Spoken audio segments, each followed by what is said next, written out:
Дети достаточно рано начинают интересоваться различными средствами передвижения, то и дело соприкасающимися с их миром.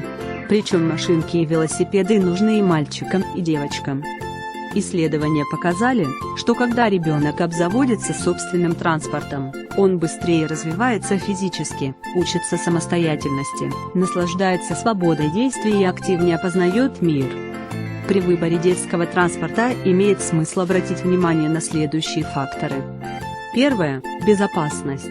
Ребенок должен быть максимально защищен от явных и скрытых угроз. Второе – универсальность.